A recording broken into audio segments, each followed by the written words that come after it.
កម្ពុជាប្រជាធិបតេយ្យបានបែងចែកដីស្រែជាដីស្រែប្រភេទលេខ1និងដីស្រែធម្មតាទិន្នផលស្រូវសម្រាប់ដីស្រែធម្មតាគឺ3តោនក្នុង1ហិកតាចំណែកដីស្រែលេខ1កសិករត្រូវធ្វើឲ្យបានពី6ទៅ7តោនក្នុង1ហិកតាជាងនេះទៅទៀតទិន្នផលស្រូវត្រូវតែគម្រោងផែនការ4ឆ្នាំឆ្នាំ1977ដល់ឆ្នាំ1980ខ្មែរក្រហមបានធ្វើការបោសសម្អាតទីក្រុងនិងទីប្រជុំជននានាដើម្បីលុបបំបាត់ចោលការរស់នៅតាមទីក្រុងនិងកសាងកម្ពុជាមួយថ្មីដោយពឹងផ្អែកលើការពង្រីកផលិតកម្មស្រូវដើមឆ្នាំ1976បកកុម្មុយនីសកម្ពុជាបានប្រញាប់ប្រញាល់រៀបចំផែនការ4ឆ្នាំលើកទី1គឺឆ្នាំ1977ដល់ឆ្នាំ1980ដែលតម្រូវឲ្យធ្វើការប្រមូលផ្ដុំទ្រព្យសម្បត្តិឯកជនទាំងអស់និងដាក់ការដាំដុះស្រូវជាអាទិភាពចម្បងរបស់ជាតិបន្ទាប់ពីបញ្ហាសន្តិសុខជាតិសមូហភាវូបនីយកម្មគឺជាគោលនយោបាយដ៏សំខាន់បំផុតរបស់កម្ពុជាប្រជាធិបតេយ្យប្រជាជនកម្ពុជាមិនដែលជួបប្រទះការប្រមូលផ្ដុំបែបនេះតាំងពីមុនមកនោះទេប៉ុន្តែក្នុងឆ្នាំ1976ប្រជាជនគ្រប់រូបត្រូវបានតម្រូវឲ្យប្រមូលទ្រព្យសម្បត្តិឯកជនទាំងអស់របស់ខ្លួនរួមទាំងសម្ភារៈផ្ទះបាយផងដែរដើម្បីប្រើប្រាស់រួមជាផ្នែកមួយនៃដំណើរការនេះគ្រួសារខ្មែរទាំងអស់ត្រូវបានបំបែកចេញពីគ្នាហើយប្រជាជនគ្រប់រូបត្រូវបានដាក់ចាត់តាំងឲ្យនៅធ្វើការតាមក្រុមរៀងៗខ្លួនប្តីប្រពន្ធត្រូវបានបំបែកឲ្យរស់នៅផ្សេងពីគ្នាហើយកូនត្រូវបានបំបែកចេញពីឪពុកម្ដាយផែនការ4ឆ្នាំមានគោលដៅសម្រេចឲ្យបាននៅផលិតផលស្រូវ3តោនក្នុង1ហិកតាជាមធ្យមនេះជាកិច្ចការមួយដែលមិនអាចធ្វើទៅកើតដោយហេតុថាប្រជាជនកម្ពុជាមិនដែលត្រូវបានបង្ខំឲ្យធ្វើការដាំដុះស្រូវយ៉ាងសម្បើមក្នុងទូទាំងប្រទេសបែបនេះពីមុនមកនោះទេជាងនេះទៅទៀតប្រទេសជាតិខ្មែរត្រូវបានបំផ្លិចបំផ្លាញដោយសង្គ្រាមហើយមានការខ្វះខាតឧបករណ៍សត្វពាហនៈនិងកម្លាំងពលកម្មមាំមួនយ៉ាងច្រើនផែនការ4ឆ្នាំមានរួមបញ្ចូលទាំងគម្រោងដាំបន្លែបង្ការហើយសង្ឃឹមថានឹងអាចទាញយកប្រាក់ចំណូលពីអនុផលព្រៃឈើការនេសាទការចិញ្ចឹមសត្វនិងការដាំដើមឈើ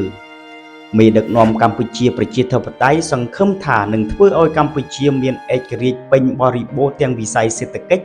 ក៏ដូចជាវិស័យនយោបាយនិងមានបំណងប្រែក្លាយកម្ពុជាពីប្រទេសកសិកម្មអូនថយឲ្យទៅជាកសិកម្មជឿនលឿនបំផុតមួយ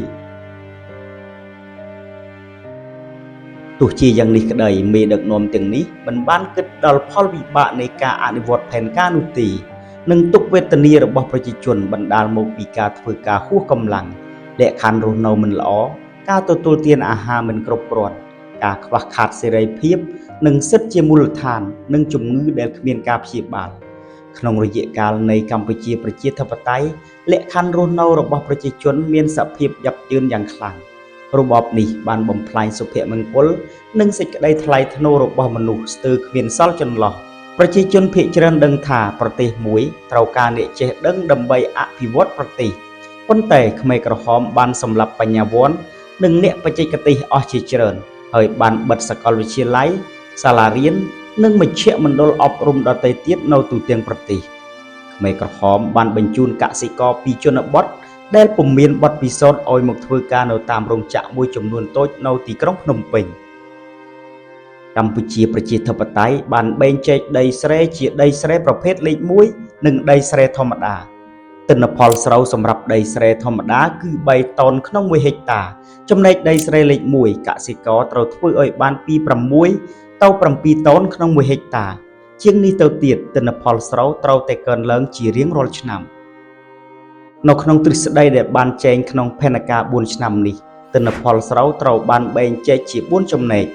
មួយចំណែកទុកសម្រាប់ជាស្បៀងរបស់ប្រជាជនដែលម្នាក់ទទួលបាន312គីឡូក្រាមស្រូវក្នុងមួយឆ្នាំឬ 0.85 គីឡូក្រាមស្រូវក្នុងមួយថ្ងៃមួយចំណែកទៀតទុកសម្រាប់ធ្វើពូជហើយមួយចំណែកទៀតទុកសម្រាប់ស្បៀងបំរុងចំណែកចុងក្រោយហើយក៏ជាចំណែកធំជាងគេនោះត្រូវបាននាំយកទៅលក់នៅឯបរទេសដើម្បីប្តូរយកសាច់ប្រាក់ដែលអាចប្រើប្រាស់ដើម្បីទិញម៉ាស៊ីនសម្រាប់ធ្វើស្រែចម្ការគ្រឿងសព្វាវុធនិងទិញទំនិញផ្សេងទៀត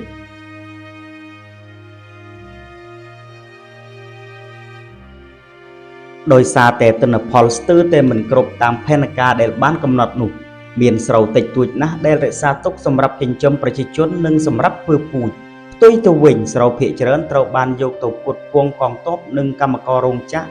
និងនាំចេញទៅប្រទេសចិននិងប្រទេសសង្គមនិយមដទៃទៀតក្នុងរបបកម្ពុជាប្រជាធិបតេយ្យស្ទើរតែគ្មាននរណាម្នាក់ធ្លាប់ទទួលបានរបបអាហារគ្រប់គ្រាន់នោះទេប្រជាជនភាគច្រើនហូបតែបបរលាយពោត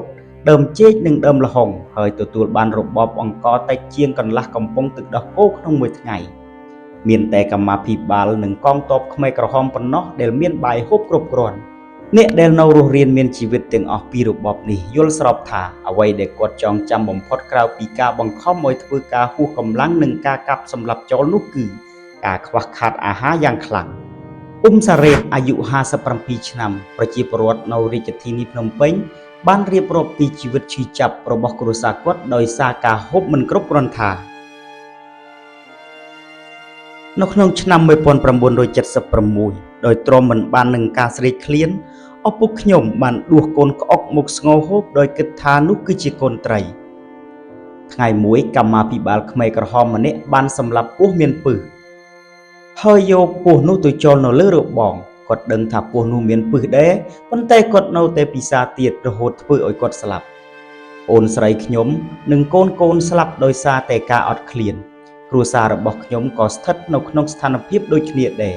យើងបានខិតខំធ្វើស្រែចម្ការយ៉ាងច្រើនប៉ុន្តែយើងមិនដែលបានហូបគ្រប់គ្រាន់នោះទេ